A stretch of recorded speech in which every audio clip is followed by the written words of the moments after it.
¿El feminismo dirige a los jueces y los magistrados en este país? Dentro vídeo. Hoy quiero dar las gracias a Dolly, la persona que ha hecho este maravilloso artículo y que me lo ha hecho llegar para su difusión. Gracias, Dolly, por la confianza que has depositado en este canal. En el año 2002 se creó el Observatorio de Violencia de Género por el gobierno de Aznar para luchar contra lo que ellos suponían una lacra contra la mujer.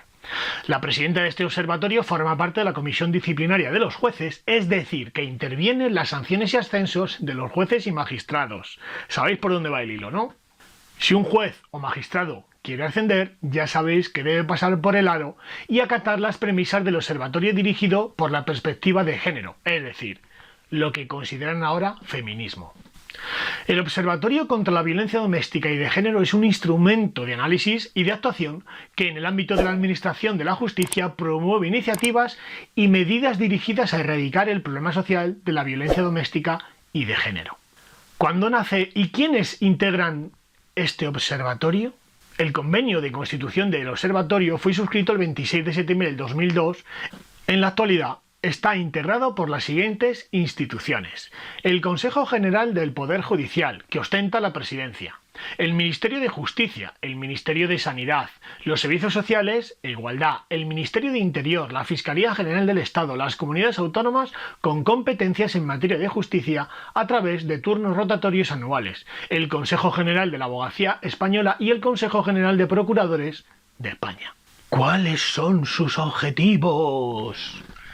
Pues entre estos diferentes objetivos que justificaron la constitución del observatorio destacan los siguientes: aumentar supuestamente la eficacia de las actuaciones en el ámbito de la administración de justicia para erradicar estas violencias, mejorar la coordinación entre las instituciones participando en la elaboración de protocolos de actuación, realizar estudios y análisis de las resoluciones judiciales, así como propuestas y mejoras de las reformas legislativas, seguimiento estadístico del fenómeno en el ámbito judicial, diseñar e impulsar un plan de formación especializada de los miembros de la carrera judicial y fiscal y demás personal del servicio de la Administración de Justicia. ¿Cómo funciona? Mediante reuniones periódicas de instituciones que la integran. También a través de reuniones del observatorio con asociaciones de mujeres, colectivos afectados, así como organismos e instituciones involucrados en esta materia. Es decir, todo el postureo feminista radical de este país. ¿Para qué sirve? La utilidad del observatorio está relacionada con los objetivos fijados en el documento constitutivo. Recopila y analiza los datos obtenidos de las estadísticas judiciales, tales como número de denuncias, órdenes de protección, sentencias, víctimas, etc. Promueve análisis, estudios e investigaciones acerca de la respuesta judicial. Elabora conclusiones y recomendaciones sobre la evolución de la violencia de género. Concede premios anuales de reconocimiento a la persona, institución, asociación que más haya destacado en la erradicación de la violencia doméstica y de género. Toda esta información procede de la web del propio Consejo General del Poder Judicial. Doña María Ángeles Carmona, nada más y nada menos, es la presidenta del Observatorio contra la Violencia Doméstica y de Género. Muchos la conoceréis. Los jueces y magistrados tienen el poder de embargar bienes, vigilar a las personas, enviar a la cárcel, retirar la patria potestad de los progenitores, autorizar la eutanasia, invalidar leyes, prohibir la entrada en España, otorgar la nacionalidad, imponer sanciones, prohibir manifestaciones, incapacitar a una persona, retirar el derecho al sufragio activo, derecho de votar y un largo etcétera. ¿Quién controla que este poder sea bien empleado? Otros compañeros jueces, magistrados de la comisión disciplinaria. La comisión disciplinaria está compuesta por 7 vocales, 4 del turno judicial y 3 del turno de juristas de reconocida competencia. El Pleno elegirá a los vocales integrales de la comisión disciplinaria, cuyo mandato, salvo las sustituciones que procedan, será de 5 años. A la comisión disciplinaria compete resolver los expedientes disciplinarios incoados por infracciones graves o muy graves e imponer, en su caso, las sanciones que correspondan a jueces y magistrados. Como sabéis, durante muchos años este país ha sido estudiado por la corrupción también en el sistema judicial. Y como sabéis, la mayor parte, por no decir el 95-98% de las quejas y denuncias y querellas a los jueces, casualmente todas son archivadas. Es decir, tenemos unos jueces hiperinteligentes, hiperlistos y que nunca cometen corrupción. Composición de la comisión disciplinaria. El presidente actualmente es Wenceslao Francisco Lea Godoy. Titulares: turno judicial, doña Carmen Lombard Pérez, doña María Victoria Cinto Lapuente, doña Roser Bach Fabregó. Titulares: turno de juristas de reconocida competencia. Don Vicente Guilarte Gutiérrez, don Enrique Lucas Murillo de la Cueva, doña María Ángeles Carmona Vergara. Esta información igualmente procede también de la web del Consejo General del Poder Judicial, que como la anterior, y en la caja de descripción del vídeo. Por lo tanto, la presidenta del Observatorio contra la Violencia Doméstica y de Género es una de las 7 personas que conforman la comisión disciplinaria. Es importante resaltar que el Observatorio es un organismo independiente compuesto por las mayores instituciones judiciales del Estado, cuyo objetivo es luchar contra la violencia de género desde una perspectiva de género feminista, es decir, independiente. La presidenta de este observatorio forma parte de la comisión disciplinaria que vigila a los jueces y magistrados que actúen conforme a la perspectiva de género feminista. ¿Os suena el derecho penal de autor? Pues simplemente actúan en ese sentido.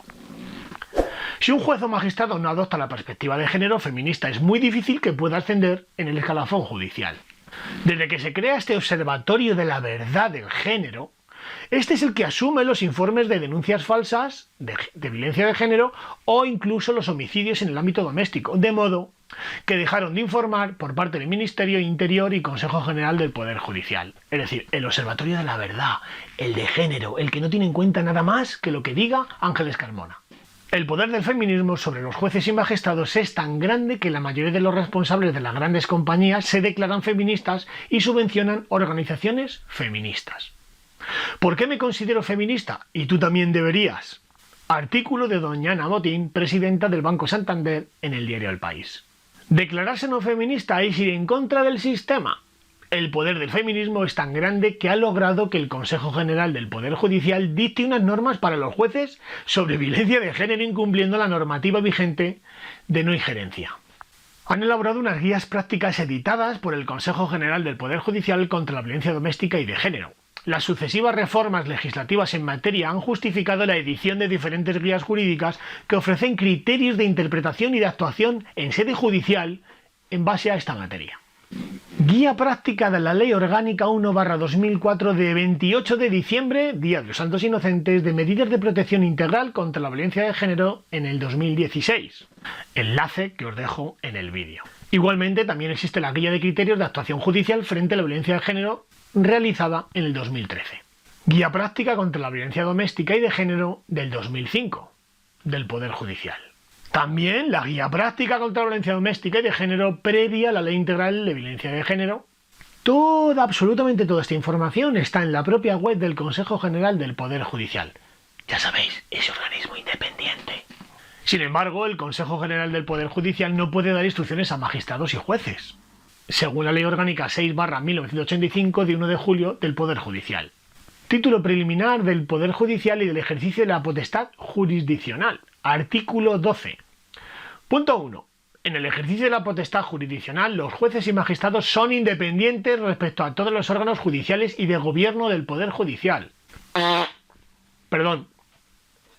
No podrán los jueces y tribunales corregir la aplicación e interpretación del ordenamiento jurídico hecha por sus inferiores en el orden jerárquico judicial, sino cuando administren justicia en virtud de los recursos que las leyes establezcan.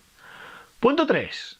Tampoco podrán los jueces y tribunales, órganos de gobierno de los mismos o el Consejo General del Poder Judicial dictar instrucciones de carácter general o particular dirigidas a sus inferiores sobre la aplicación o interpretación del ordenamiento jurídico que lleven a cabo en el ejercicio de su función jurisdiccional.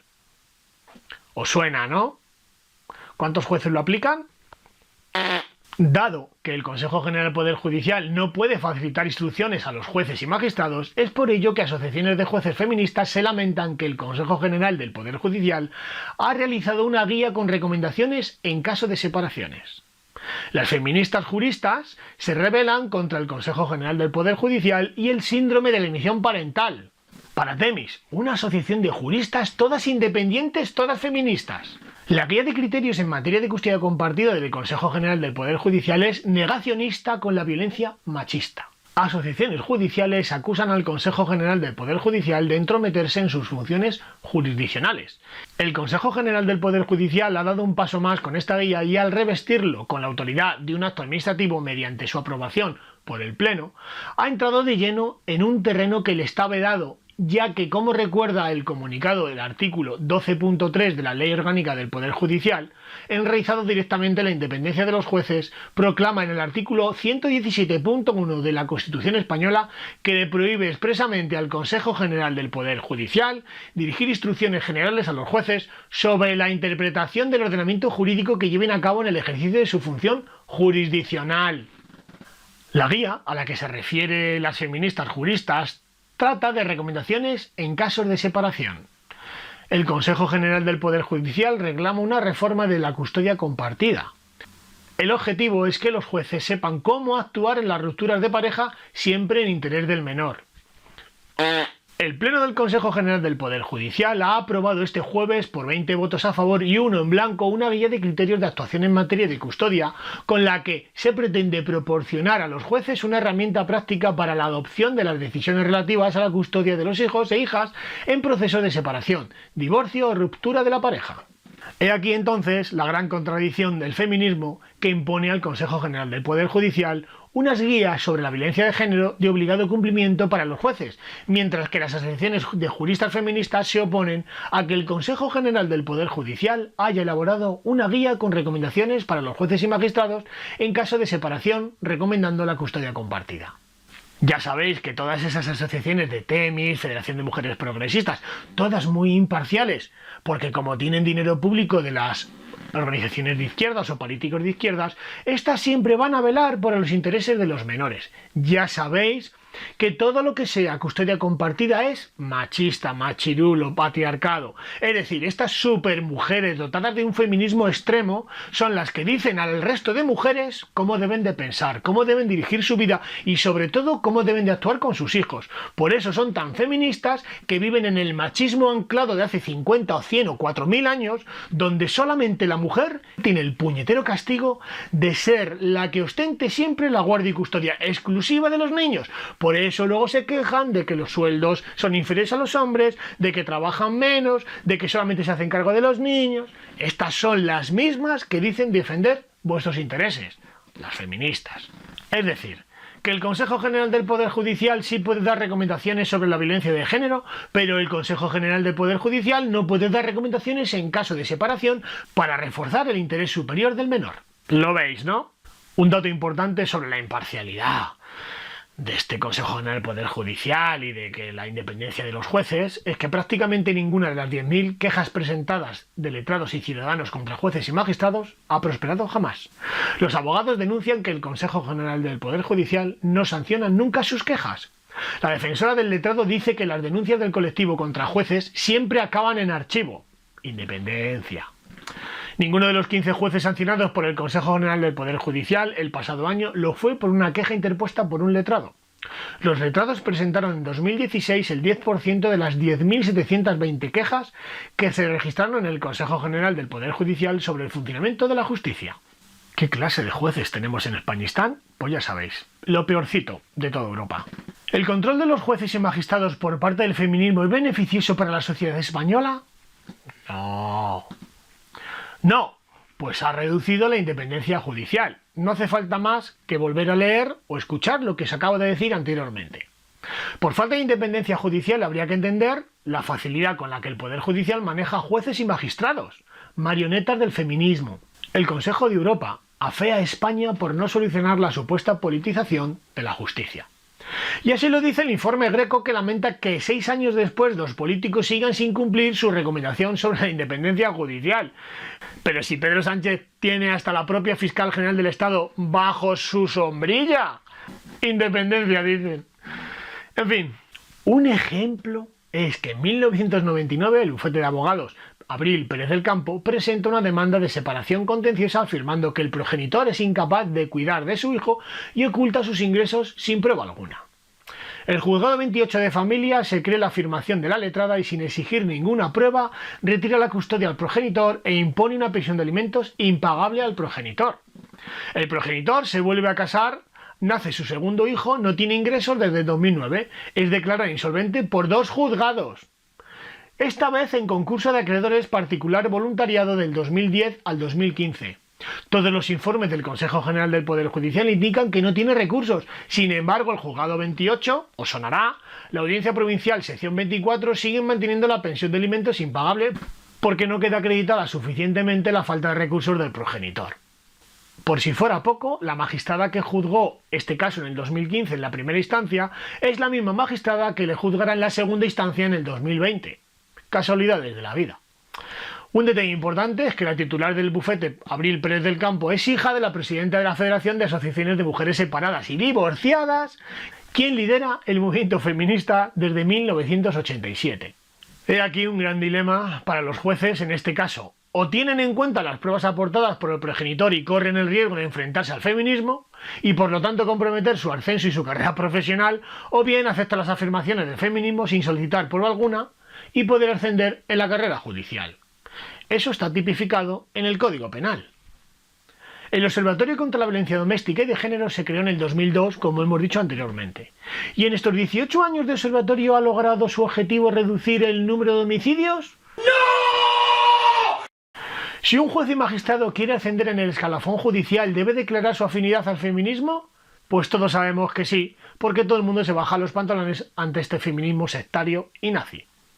Si controlas a los jueces y magistrados, controlas el país. ¿España es un país controlado por el feminismo? Pues creemos que sí. La mayor parte de los españoles, y sobre todo padres varones que nos separamos en este país, todos estamos de acuerdo en que los magistrados han dejado su independencia allá en los años en los que estudiaban la carrera. Y una de las consecuencias que genera la perspectiva de género y el enfrentamiento entre sexos ha provocado que en España se tenga una de las tasas de natalidad más bajas del mundo, una pirámide de natalidad invertida. Hay más personas mayores que jóvenes, haciendo insostenible mantener el estado de bienestar en España, imposibilitando las pensiones de jubilación. El feminismo no debería de seguir controlando a los jueces y magistrados. Incluso en el informe europeo del Greco se lamenta la falta de independencia judicial en España. ¿Qué os voy a decir que no sepáis, que hayáis vivido en vuestras propias carnes, que los jueces y magistrados son marionetas realmente del feminismo en este país? Creo humildemente que sí.